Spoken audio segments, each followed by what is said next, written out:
شروع بھی کر دی ہے، طلبی شلبی کے نوٹس جو وہ معاملات جو ہیں وہ آگے بڑھ رہے ہیں۔ تو وہ بہت سارے لوگ یہ کہہ رہے ہیں کہ جناب اس میں ایک میجر جنرل جو ہے وہ اپنے سے بڑے افسر کا کیسے کر سکتے ہیں، ان کی انکوائری کیسے کر سکتے ہیں۔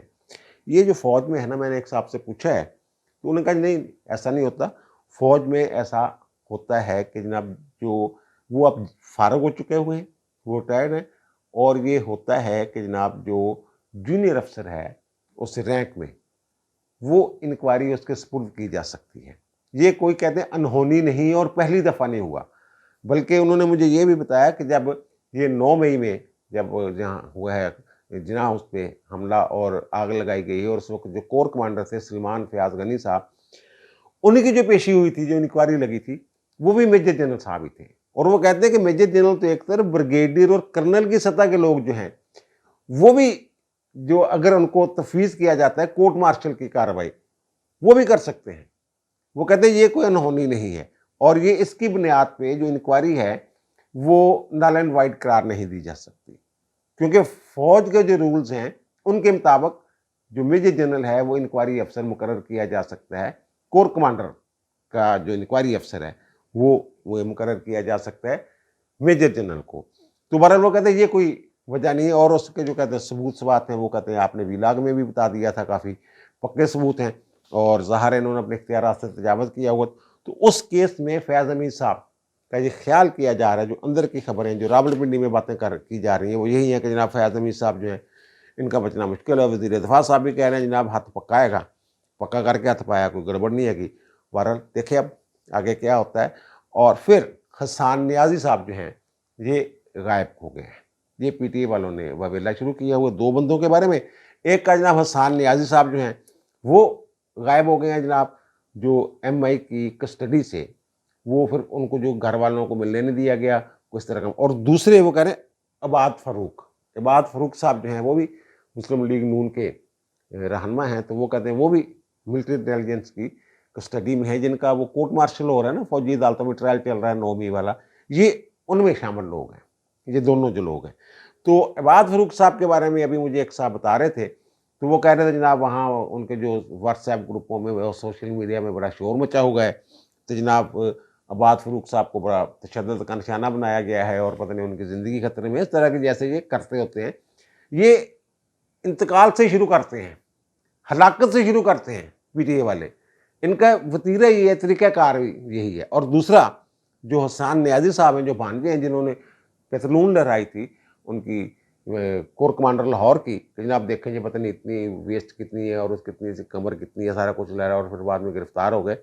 تو وہ فیض اللہ نیازی صاحب کے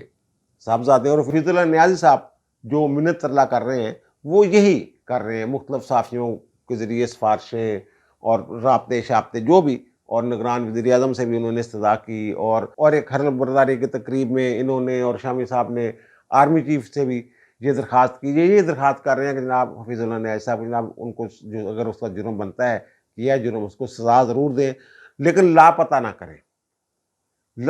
مجھے بتا دیں وہ کہاں پہ ہے۔ پہلے دن سے ہی یہ حفیظ اللہ نیازی صاحب یہی درخواست جو ہے یہ کر رہے ہیں۔ اب ہوتا کیا ہے، معاملہ یہ ہے کہ ہر جمعرات کو جو ان کی کسٹڈی میں ہیں، جن کا کورٹ مارشل ہو رہا ہے ملزم، ان کی ہر جمعرات کو ان کے گھر والوں کے ساتھ ملاقات کروائی جاتی ہے، اور ملاقات کروائی کیونکہ یہ ایم آئی کی کسٹڈی میں ہے، اس لیے خیال یہی ہے کہ جو ایم آئی کا سیف ہاؤس ہے وہاں پہ یہ ملاقات ہوتی ہے، وہ ایم آئی ہی کی کسٹڈی میں، جو ایم آئی ہی کا وہ سیف ہاؤس ہے۔ تو ہوتا یہ ہے کہ بدھ کی رات، یعنی کہ جمعرات کو ملاقات ہوتی ہے، بدھ کی رات 8 اور 9 بجے کے درمیان ایک میسج ان کو آتا ہے، ایک اطلاع دی جاتی ہے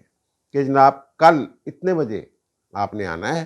اور اتنے بجے ملاقات ہوگی، اور بتایا جا رہا ہے کہ 15 منٹ سے زیادہ ملاقات نہیں ہوتی، 15 منٹ سے اگر 2-3 منٹ اوپر ہو جائیں تو وہ ناراض ہو جاتے ہیں، چٹکیاں نہیں دینے، چلو دوڑو کسی آگے تم کیا نہیں، دوبارہ بھی ملاقات وغیرہ وغیرہ جو بھی ہوتا۔ تو اس بدھ کو اطلاع نہیں آئی حفیظ اللہ نیازی اور ان کی فیملی کو، اور اسی طرح عباد فاروق کی فیملی کے بارے میں یہی کہا جا رہا ہے کہ انہیں اطلاع نہیں آئی ملاقات کی کہ جناب جمعرات کو آپ کی ملاقات ہے۔ تو یہ جو نیازی صاحب ہیں، حفیظ اللہ نیازی صاحب، یہ مختلف ملاقاتوں کے دوران اور پتہ نہیں کیسے انہوں نے ایک بریگیڈیئر صاحب ہیں جو متعلقہ لوگوں میں سے ہیں، ان کا ان کے پاس نمبر ہے، موبائل نمبر، انہوں نے اپنے نمبر شمبر ایکسچینج کیے تھے، تو ان کے ساتھ یہ رابطہ شابطہ یا جیسے بھی ملاقات کے حوالے سے جو کوئی انفارمیشن کے حوالے سے وہ یہ بتایا جا رہا ہے کہ وہ جو بریگیڈیئر صاحب ہیں ان کو میسج اگر کر دیا جائے تو ان کی مرضی ہو تو وہ جواب دیتے ہیں، مرضی نہ ہو تو وہ نہیں جواب دیتے، پڑھ بھی لیں تو جواب نہیں دیتے، کچھ نہیں، خاموشی۔ اب یہ بدھ والے دن سے لگے ہوئے ہیں، حفیظ اللہ نیازی صاحب میسج کر رہے ہیں بریگیڈیئر صاحب کو، لیکن ان کی طرف سے مکمل خاموشی ہے، کبھی پوچھ رہے ہیں کہ میرا بیٹا کہاں ہے، ملاقات کیوں نہیں کروائی گئی، وغیرہ وغیرہ۔ تو اب یہ جو حفیظ اللہ نیازی صاحب ہیں،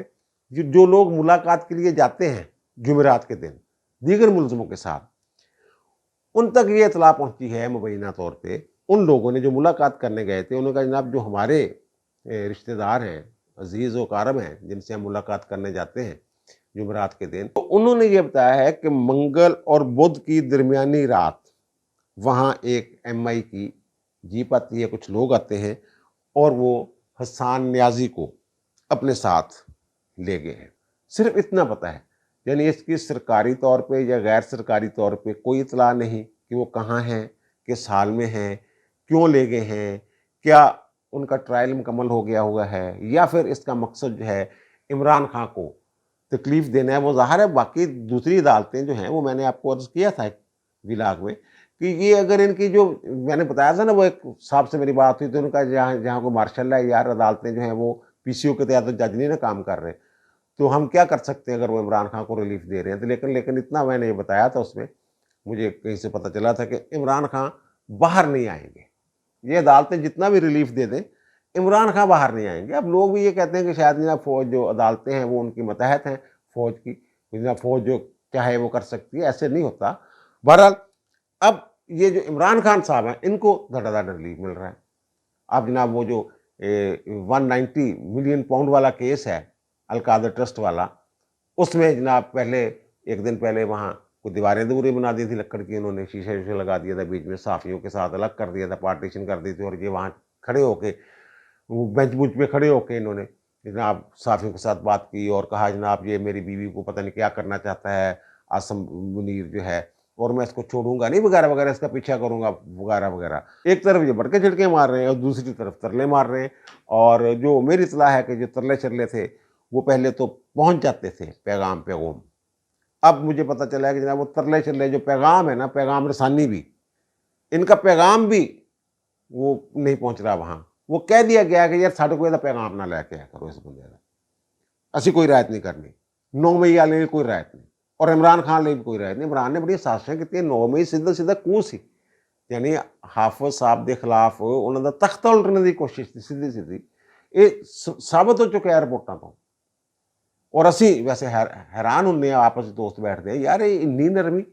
یعنی سارا کچھ انہوں کو موجود ہونے کے باوجود بھی، تو پھر کچھ ایسی باتیں بیچ میں آ جاتی ہیں کہ جناب نہیں وہ دیکھیے گا جب وہ چیزیں سامنے آئیں گی تو پھر سختی ہوگی، جیسے کہ دیر انتظار ہی کر رہے ہیں کدو سختی نہیں ہے۔ اچھا خیر، وہ دیوار شوار بنا دی تھی اور صحافیوں کے ساتھ بات چیت نہیں ہو رہی تھی ان کی، تو پھر جناب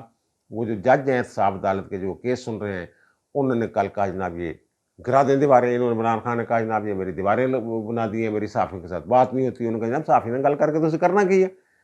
ان کا جناب میرے خلاف بڑی گلاں ہوندیاں، میرے نام دے نال منسوب کر کے بیانات جاری ہو جاندے ہیں، تے بیانات تے تسی دس دیو جو تھوڑے نہ مل کے جاندے نے وہی نے نا، وہ جناب میں نے پھر اس کی تردید کرنی ہوتی ہے، میں نے وضاحت کرنی ہوتی ہے، وغیرہ وغیرہ۔ تو انہوں نے کہا یار عدالتی ڈیکورم کا آپ بھی خیال رکھا کریں، صحافیوں کے ساتھ آپ نہ بات کیا کریں پروسیڈنگ کے دوران، بعد میں کر لیا کریں، مجھے جی وہ 10 منٹ دے دیں کہ میں عدالتی پروسیڈنگ کے بعد صحافیوں کے ساتھ بات کر سکوں۔ یہ کہتے ہیں جناب یہ کام جناب جو آپ صحافیوں کے ساتھ بات نہیں کر سکتے، وغیرہ وغیرہ، اس طرح کی باتیں چاہتے ہیں۔ تو جج صاحب نے یہ حکم شکم تو نہیں دیا، بہرحال انہوں نے یہ کہا ہے کہ یہ دیوار گرائیں جناب، اور پھر انہوں نے کہا جناب میں وقفہ کر رہا ہوں، ابھی گرائیں، ابھی گرا دیں۔ وہ دیوار جناب پھر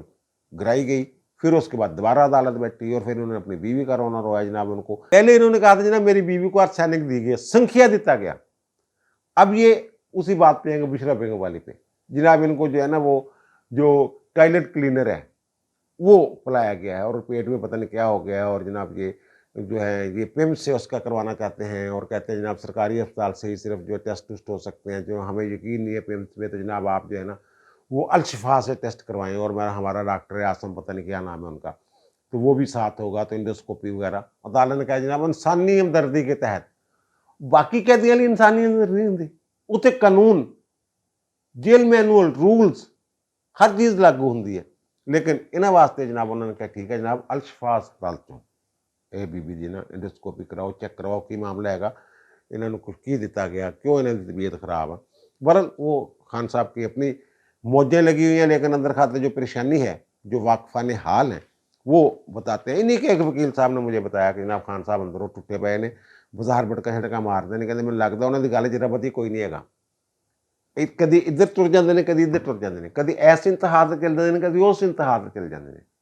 وہ کہتے ہیں ہم جو لوگ بیٹھے ہوتے ہیں، جو بندہ جس طرح کی بات کر رہا ہے خان صاحب اسی طرح کی پالیسی جو ہے وہ جاری کر دیتے ہیں اس کے لیے، جناب آپ ایسے کر لیں، آپ ایسے کر لیں۔ کہنا پہلو یہ ہوندا سی کہ خان صاحب جو گل کرتے سی اودی اے لوگ جڑے ملنے ملنے والے سی انہوں اگے بڑھاਉਂਦੇ سی۔ ہن خان صاحب یہ نے کہ جیڑی گل کوئی بندہ کردا خان صاحب انہوں بڑھاوا دین لگ جاندے، یعنی خان صاحب دے لگدا، وہ کہندا کہ مینوں تاں لگدا کہ خان صاحب دی قوت فیصلہ ہی ختم ہو چکی، ایک ہی بس گل کری جاندا کہ جیڑی کہ کچھ کو آسم کو نہیں چھوڑوں گا، آسم کو نہیں چھوڑوں گا، کداں نہیں چھڈاں گا، کدی کہہ دیندا یار آسم نو مناؤ۔ اس طرح کے بعد انہی کے ایک وکیل نے جو ملاقاتیں کرتے ہیں خان صاحب سے، انہوں نے مجھے بتائی۔ اور اب ایک بات کہ جناب پنجاب پولیس کا ایک خط ہے جناب، یہ اصف چوری صاحب ہمارے دوست ہیں ڈان میں، انہوں نے یہ خبر دی تھی، اور انہوں نے مجھے ڈاکومنٹ بھی، یہ میں نے کہا جو مجھے ذرا دکھا دیں، انہوں نے بھجوائے ہیں، وہ آپ کو بھی دکھا دیتے ہیں۔ یہ جو 9 مئی کے واقعات ہیں نا، مقدمات، ان کی جو تفتیشی افسر ہیں وہ ہیں S S P investigation Lahore doctor Anoush Masood Chaudhry صاحبہ۔ یہ جو شہباز گل صاحب ہیں یہ باہر بیٹھے ہوئے، اور جو خط لکھا ہے نا انہوں نے اس میں یہ ذکر بھی کیا انہوں نے کہ جناب دوہری شہریت کا عمل ہے، لیکن یہ 2020 جولائی 2020 میں انہوں نے ایک ٹویٹ کیا تھا کہ میرے پاس پاکستان کی شہریت کے علاوہ کسی دوسرے ملک کی شہریت نہیں ہے، لیکن وہ کہتے ہیں کہ وہ آپ کے ملک میں بیٹھا ہوا ہے۔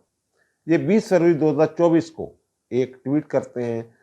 اور انوش جو ہیں ایس ایس پی ان کی تصویر لگاتے ہیں، اور اس میں جو ہے نا کوئی بڑی عجیب و غریب قسم کی زبان استعمال کرتے ہیں، مذہبی حوالوں سے ان کے اوپر اٹیک کرتے ہیں، لوگوں کو مشتعل کرنے کی کوشش کرتے ہیں لوگوں کو، اور جینڈر وائلنس جو ہے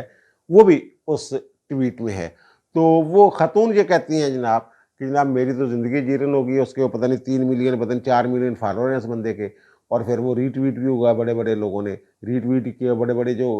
اکاؤنٹ ہیں انہوں نے، تو وہ کہتے ہیں جناب میری تو زندگی خطرے میں ڈال دی ہے، میرے خاندان میری فیملی کی زندگی خطرے میں ڈال دی ہے، لوگوں کو بھارا ہے اس نے، اکسایا لوگوں نے۔ تو وہ انہوں نے جو امریکی سفارت خانہ ہے ان کو ایک انہوں نے باقاعدہ یہ اس میں انہوں نے احتجاج کیا، اور یہ اس سے پہلے انہوں نے یہ جو معاملہ ہے نا اس حوالے سے جو سی پی او ہیں، ڈی آئی جی ہیں لاہور کے سی پی او، ان کو یہ خط لکھا تھا جناب اس معاملے کو افیشیلی سرکاری سطح پہ اٹھایا جائے امریکی حکومت کے ساتھ۔ پھر ڈی آئی جی صاحب جو ہیں سی پی او صاحب وہ 28 مارچ کو ایک خط لکھتے ہیں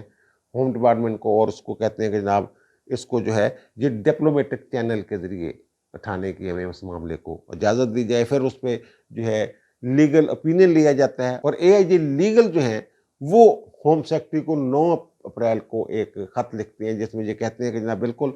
خاتون نے جو چیزیں اٹھائی ہیں، جو ہمارے سامنے معاملہ ہے، اس معاملے کو پروسیڈ کیا جا سکتا ہے امریکی سفارت خانے کے ساتھ، جو خاتون کہتی ہے کہ اس کو سرکاری سطح پہ ڈپلومیٹک سطح پہ اس معاملے کو اٹھایا جائے۔ اور وہ اس میں یہ بھی کہا گیا ہے کہ جناب جو شہباز گل صاحب ہیں وہ پاکستان میں انتشار پھیلانے کی کوشش کرتے ہیں ٹویٹس کے ذریعے، اور خاتون تو ہے ہی، اس کا معاملہ تو ہے ہی۔ اور پھر اس میں یہ بھی کہا گیا ہے کہ جیسے کیپٹل ہل پہ جب حملہ ہوا تھا اور اس کے جو پولیس افسر تھے جو انکوائری کر رہے تھے، اگر آپ کے پولیس افسروں کی زندگیاں خطرے میں ڈالتا جو شخص اس طرح کے ٹویٹ کر کے، تو پھر آپ کیا کرتے ہیں؟ ان کا جناب جو آپ ان کے لیے کرتے نا وہی ہمارے لیے بھی کریں۔ یہ انہوں نے اپنے جو خط ہے اس میں، یہ پنجاب پولیس کی طرف سے اب جو ہے وہ خط گیا، پہلے انوش صاحبہ اور پھر اب پنجاب پولیس کی طرف سے افیشیل یہ لیٹر ہے کہ جناب آپ ایکشن لیں اس بندے کے خلاف جس کا نام شہباز گل ہے، جس طرح وہ لوگوں کی زندگیاں ڈال رہا ہے پاکستان میں اپنی دوہری شہریت کا اور امریکہ میں رہنے کا اور گرین کارڈ کا فائدہ اٹھا کے۔ اب دیجیے مجھے اجازت، انشاءاللہ ملاقات ہوگی نئے ویلاگ کے ساتھ۔ اللہ تعالیٰ آپ پر، مجھ پر، ہم سب پر مہربان رہے۔ اللہ حافظ۔